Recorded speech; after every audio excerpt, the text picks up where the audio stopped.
रांची झारखंड में पली बड़ी एंजल मेरीना तिर्की, जो कि आज फैशन की दुनिया में किसी पहचान की मोहताज नहीं है। जब वह क्लास 11th में थी तब उन्होंने मिस खादी का टाइटल जीता और यहाँ से शुरू हो गई उनकी फैशन की दुनिया की यात्रा और आज यह उनका करियर बन गया है। एंजल एक सामान्य परिवार से ताल्लुक़ रखती हैं। पढ़ाई के साथ साथ फैशन की दुनिया में उन्होंने एक अलग पहचान बनाई है और मॉडलिंग की दुनिया में आने के लिए अब परिवार का भी काफ़ी सपोर्ट उन्हें मिल रहा है। भविष्य में एंजल मॉडलिंग करियर से ही पूरे वर्ल्ड में इंडिया का नाम रोशन करना चाहती हैं।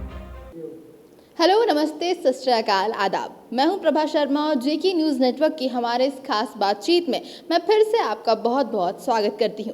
और हमारे इस सेगमेंट में कह सकते हैं कि एक नया ट्रेंड चला है फैशन का, मॉडलिंग का, जहां हम हर बार किसी नए मॉडल से, फैशन एक्सपर्टीज से बात कर रहे हैं। तो इस कड़ी में एक और नाम हमारे साथ आज जुड़ गया है और वो नाम है एंजल मेरीना तिर्की जी का। तो सबसे पहले एंजल जी, आपका हमारे इस खास बातचीत में बहुत बहुत स्वागत है। धन्यवाद। तो जैसा कि हमने हम ऑडियंस को बताना चाहते हैं कि जो एंजल है वो हमारे झारखंड रांची की ही है और हमें अभी तक जितने भी हमारे वीडियोस हुए हैं वो हम कोशिश कर रहे हैं कि यहाँ से जो लोग मॉडलिंग फील्ड से नेशनली या इंटरनेशनल हमारे झारखंड को, इंडिया को रिप्रेजेंट कर रही हैं, उनसे हम बात कर पाएँ। तो आज आप यहाँ पर आई हैं, तो आपका जो जर्नी रहा है रांची से लेकर के आपने काफ़ी टाइटल्स भी अपने नाम किए हैं, तो वो कैसे शुरू हुआ? मैंने अपने मॉडलिंग के करियर स्टार्ट किया था जब मैं 11th में थी और ये मेरी सबसे फर्स्ट टाइटल थी जब मैंने मिस खादी का टाइटल विन करा था। यहाँ पे हमारे रांची में एक 10 डेज़ का सेमिनार लगता है, खादी सेमिनार। तो इस पर कॉम्पिटिशन होता है मिस्टर एंड मिस खादी। तो मैंने इस टाइटल को विन किया था जो हमारे एक्स चीफ मिनिस्टर से मैंने क्राउंड हुई थी। सो ये मेरी फर्स्ट टाइटल थी। फिर मैंने सोचा कि लेट्स सी अब आगे क्या होता है। तब मैंने इस फील्ड पे अपने आप को ट्रेन करना स्टार्ट किया, अपने आप को ग्रूम करना स्टार्ट किया। फिर और भी बहुत सारे पेजेंट, नेशनल पेजेंट इंडिया, मैं ये कैलकाटा में जाकर विन करी। फिर गोवा में मैंने मिस इंडिया खादी का खिताब विन किया है और करेंटली मैं अभी मिस इंडिया यूनाइटेड नेशन हूँ और नेक्स्ट ईयर नवंबर में मैं मिस वर्ल्ड यूनाइटेड नेशन में जाने वाली हूँ, इंडिया को रिप्रेजेंट करने वाली हूँ। इसके लिए बहुत बहुत कंग्रेचुलेशन। और यहाँ पर आपने कहा कि आपने 11th से ही ये चीज़ शुरू कर दी थी क्योंकि उस समय स्टूडेंट पीरियड में होते हैं, प्रेशर होता है, सिलेबस, पढ़ाई, तो ये इस फील्ड में आने का, ये मिस खादी का कंपटीशन जो भी होगा वो कैसे आया? ये मेरे एक फ्रेंड ने अपना, वो एक फ़ैशन डिज़ाइनर है, तो उसने मुझे बोला कि मैं एक ड्रेस डिज़ाइन कर रही हूँ, तो आई वांट कि तुम मेरे ड्रेस को पहन करके रैंप पे उतरो। And I was not knowing कि कैसे करना है, क्या नहीं करना है। तो मैं कुछ सीनियर मॉडल्स को देखी कि वो कैसे वॉक करती हैं, कैसे नहीं करती हैं। तो फिर मैं गई वहाँ पे जस्ट स्टाइल अप देने के लिए एंड मेरी first style was really good. मैंने बहुत इन्जॉय किया और मैंने इसे सोचा क्यों ना मैं इसे अपने पैशन बना लूँ अब।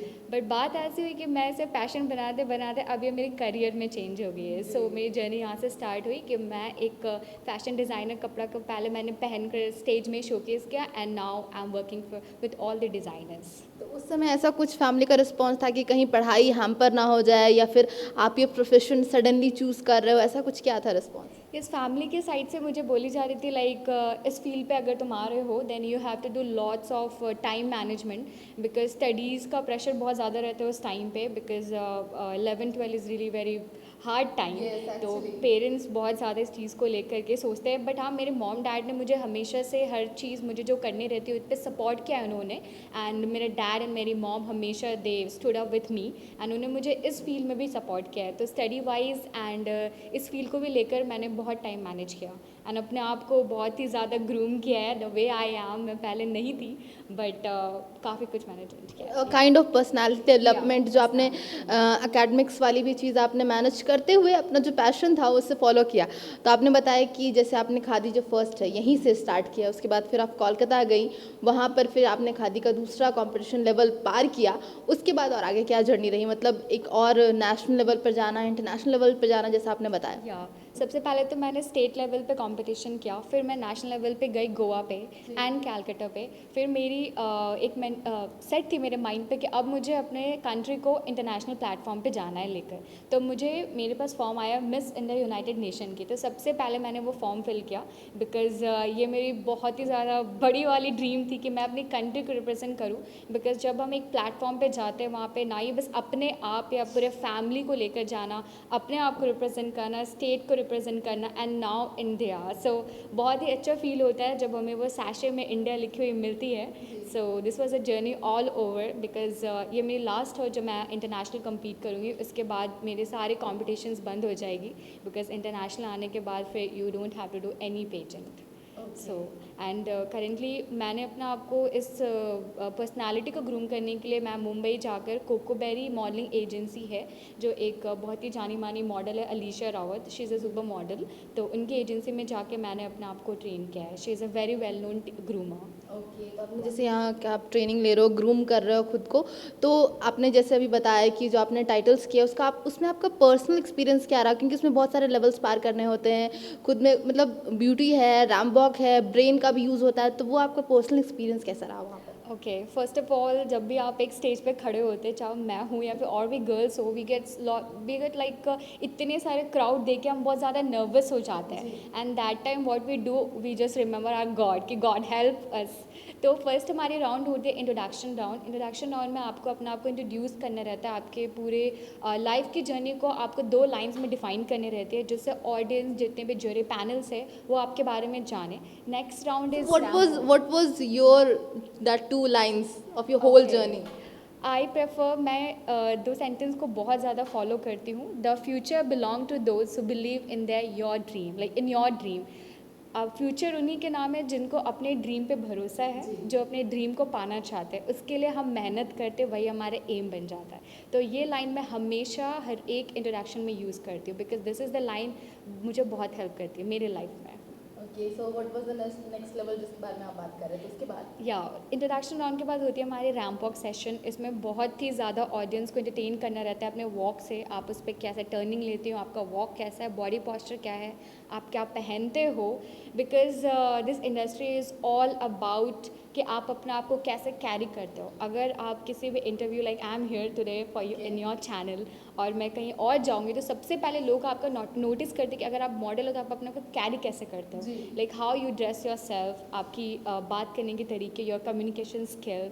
सो these are all the things. And next level is question answers round. QA round में होता है कि अगर मैं अभी इंडिया को रिप्रेजेंट करने जा रही हूँ इंटरनेशनल फील्ड में, तो आपके इंडिया के बारे में पूछेंगे, कैसा है कैसा नहीं है, आप उनकी खासियत बताइए। मैं अगर स्टेट को रिप्रेजेंट करने जा रही हूँ, अब झारखंड के बारे में बताएं कैसा है। तो these are all the question तो आंसर्स। अगर हमारा सवाल रहे कि कैसा है झारखंड, तो आपका क्या आंसर है? बहुत ही ज़्यादा खूबसूरत है झारखंड, नेचर लवर प्लेस है। यहाँ पे लोग ज़्यादा झारखंड को जानते हैं नेचर के लिए, वाटरफॉल्स के लिए, बिकॉज या ऑब्वियसली नेचर एंड वाटरफॉल। यहाँ ट्राइबल कल्चर्स के लिए सारे बहुत सारे त्यौहार होते हैं यहाँ पे, लोग मिल के बनाते हैं।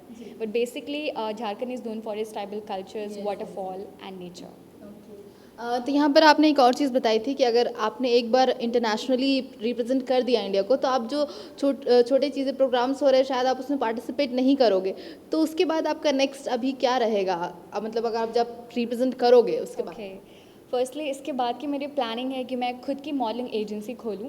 यहाँ पे बहुत ही ज़रूरी है खोलना बिकॉज मैंने देखा है कि पहले लोग इस चीज़ को लेकर बहुत आगे नहीं सोचते थे, बट अभी we can see there are lot of boys and girls जिनको इस फील्ड पे वापस जानी है, आनी है, उनको सीखना है कि मॉडलिंग है क्या, कैसे होता है, कैसे नहीं। बहुत सारे लोगों को इस चीज़ में इंटरेस्ट है। तो नेक्स्ट है मेरी कि मैं यहाँ पे अपने एक अकेडमी ओपन करूँ एंड मैं लोगों को ट्रेन करूँ, जितने भी स्टूडेंट्स हैं मैं उनको अपने एक्सपीरियंस शेयर करूँ। और उनके पेरेंट्स भी बहुत चाहते हैं कि उनके बच्चे इस फील्ड में आगे जाए, बिकॉज मुझे बहुत तरह से बात होती है, दे यूज टू टेल मी कि मैम आप कब ओपन कर रही हूँ, बिकॉज मैं एक मॉडल रहते रहते मैं एक मॉडल ग्रूमर भी हूँ, तो मैं पर्सनल ट्रेनिंग भी देती हूँ और कुछ स्टूडेंट्स की वर्कशॉप भी लेती हूँ। So my next level is that कि मैं अपने एजेंसी खोलूँ। जी, सही कहा आपने ये चीज़, क्योंकि हमने पहले भी कुछ लोगों से जो फैशन फील्ड से हैं उनका एक राय जैसे हमने पूछा है कि आप ट्रेनिंग या ग्रूमिंग कहाँ से ले रहे हो, तो बहुत कम जवाब आता है कि यहाँ पर वैसे कुछ अवेलेबल है कि लोगों की ग्रूमिंग हो रही है मॉडलिंग को लेकर, या फिर अगर कहीं ना कहीं किसी को इंटरेस्ट है तो वो कहीं रह जाता है क्योंकि आप आसपास वो चीज़ देख नहीं रहे हो कि लोग मॉडलिंग कर रहे हैं, यहाँ पर पार्टिसिपेट कर रहे हैं। वो एक जो एक दौड़ होती है ना, वो शायद आपको मेट्रो सिटीज़ में देखने को मिलेगी, यहाँ नहीं मिलेंगी। तो आपको यहाँ पर वो क्या सिनेरियो देखने को मिला जो आपके आसपास के कलीग्स रहे होंगे जो शायद उसमें इंटरेस्टेड हो, उसमें क्या रहा था? पहले तो लोगों को इस चीज़ को लेके बिल्कुल भी इंटरेस्टिंग मैं देखती तो बिल्कुल भी नहीं था, बिकॉज़ जब मैं इस फील्ड पे आई थी तो मुझे भी बहुत सारा कुछ सुनने को मिला था जैसे होता है, बिकॉज़ एक मॉडलिंग एक ऐसा फील्ड है जो लोगों के मेंटालिटी में बहुत नेगेटिविटी भरी हुई रहती है।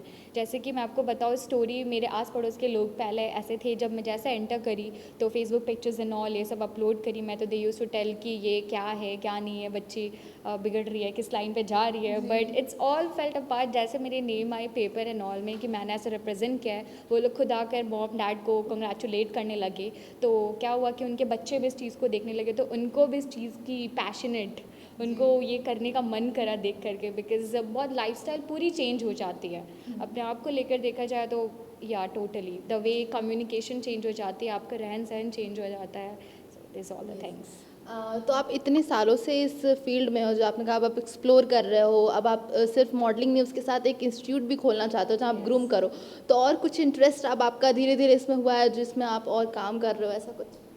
अभी तो मैं बेसिकली डिज़ाइनर्स को प्रमोशन के लिए वर्क करती हूँ, कुछ एपिसोड्स करती हूँ मैं, and my next level is that कि मुझे अभी टीवी सीरीज़ में काम करना है। इस चीज़ पे मैं आने वाली थी कि लोग मॉडलिंग से फिर एक्टिंग में ज़रूर एक बार ट्राई करते या डिवोट होते, तो आपका उसमें क्या अभी इंटरेस्ट रहा है? मैं बहुत ही ज़्यादा साउथ इंडियन मूवीज़ को देख के इंस्पायर हूँ, तो मुझे है मेरी एम कि मैं एपिसोड करके मैं साउथ इंडियन मूवीज़ में जाऊँ, बिकॉज मुझे बहुत ही ज़्यादा पसंद है। ऑब्वियसली मॉडलिंग एक्टिंग ये दोनों बहुत ही ज़्यादा कनेक्टिंग रहते हैं, because you can see Sushmita Singh हो गई एंड ऐश्वर्या रॉय हो गई, ये सब पहले मॉडल्स थे, दे विन अपने कंट्री के लिए उन्होंने क्राउन विन किया and now they are actress, तो कहीं ना कहीं ये सारे फील्ड एक दूसरे से कनेक्टेड है, तो मुझे भी इस चीज़ में ऑब्वियसली ट्राई करनी है, मौका मिले तो मैं ज़रूर करूँगी।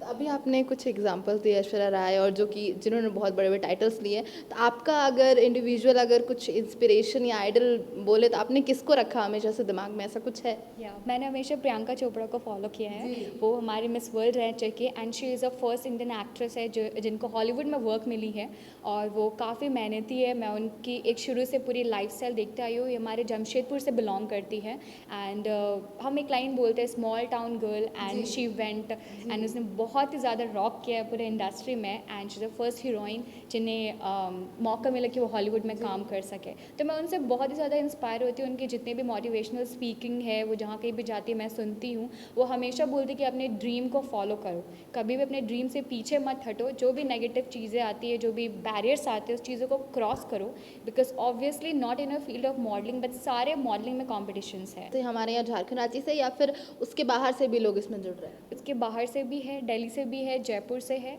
और झारखंड से काफ़ी लोग हैं, तो मुझे सारे सेशन को टीम वाइज में बांटना पड़ता है। तो अब क्योंकि आप इंस्टीट्यूट भी उसको करना चाह रहे हो और अभी आप ऑनलाइन चीज़ें सिखा रहे हो, तो आपको यहाँ से यहाँ के लोगों से रिस्पॉन्स कैसा देखने को मिल रहा है? यहाँ के लोगों का रिस्पांस बहुत ही ज़्यादा पॉजिटिव है। अभी ये चाहते हैं कि अपने स्टेट को पहले रिप्रेजेंट करें वो बाहर में, दे वांट टू एक्सपीरियंस, और बहुत ही ज़्यादा इनको इच्छा है जाने की इस फील्ड में। मतलब मुझे बहुत सारे स्टूडेंट्स बोलते हैं कि मैम मुझे ऐसे सुनने में आ रहा है, मुझे ऐसे सुनने में आ रहा है, लोग ऐसा बोलते हैं वैसा बोलते हैं, तो या बहुत ही ज़्यादा रहता है, तो वो मुझे कॉल करते हैं, मैं उनको समझाती हूँ कि ऐसा नहीं है, आप इनकी बातों को इग्नोर करो, अगर आप बात सुनेंगे तो आपको हमेशा नेगेटिविटी आपके माइंड पे रहेगी, think positive and do positive. So या लोगों के जहाँ पे स्टूडेंट्स के मैं चाहती हूँ कि मैं इन लोगों को मोटिवेट करूँ अपने बातों के द्वारा, ये सीखें और अपने पैशन और अपने एम को फोकस करें। मैम आपने आज बहुत कुछ जानकारी दी, लेकिन एक लास्ट क्वेश्चन के साथ अगर हम इस खास बातचीत को ख़त्म करना चाहें कि एक टिप जो हम हमारे हर खास शख्सियत से लेते हैं कि इस फील्ड में जो भी वो रहते हैं कि खास टिप उनकी जो पर्सनल एक्सपीरियंस से आती हो, वो क्या रहेगी हमारे ऑडियंस को? मैं टिप्स देना चाहूँगी, अगर आपको इस इंडस्ट्री में आना है, इस ग्लैमर वर्ल्ड में आना है, सबसे पहले आपको अपनी पर्सनालिटी डेवलप करना बहुत ही ज़रूरी है, क्योंकि आप दूसरों के सामने जाते हो तो एक इम्पैक्ट पड़ता है, तो आपकी पर्सनालिटी स्किल होनी चाहिए, आपकी कम्युनिकेशन होनी चाहिए, आप लोगों से किस तरह से इंटरैक्ट करते हैं, बिकॉज ये फील्ड है पूरा we can say it's all about show off and that's a thing. आप अगर अपने आप को रिप्रेजेंट कर रहे हो then people will recognise you, आपको जानेंगे, आपको फॉलो करेंगे। थैंक यू मैम, बहुत बहुत आज आपसे बहुत सारे अपने पर्सनल एक्सपीरियंसेस भी शेयर करें और बहुत सारे टिप्स जो आपने अपने एक्सपीरियंसेस सीख करके बताया, उसके लिए बहुत बहुत थैंक यू। तो ये थी हमारी आज की खास बातचीत एंजल जी के साथ, जिन्होंने बताया कि अगर आप अपने आप को सही तरीके से रिप्रेजेंट करते हो, उस चीज़ को कहीं दूसरे वर्ड में शो ऑफ भी हो सकता है, लेकिन अगर आप अपने पर्सनालिटी को ग्रूम करके सही तरीके से रैंप पर रिप्रेजेंट करते हो तो आप इस फील्ड में बहुत अच्छे से आगे जा सकते हो। तो ये थी हमारी आगे बातचीत इस फैशन फील्ड में एक और कड़ी, जहां हमने कुछ और जाना इस फैशन फील्ड के बारे में। तो अगर आपको ये वीडियो पसंद आई हो तो इसे ज़रूर लाइक करें, और ऐसी और भी खास बातचीत हम लेकर आते रहेंगे आपके लिए। तो हमारे चैनल को करें लाइक, शेयर और सब्सक्राइब।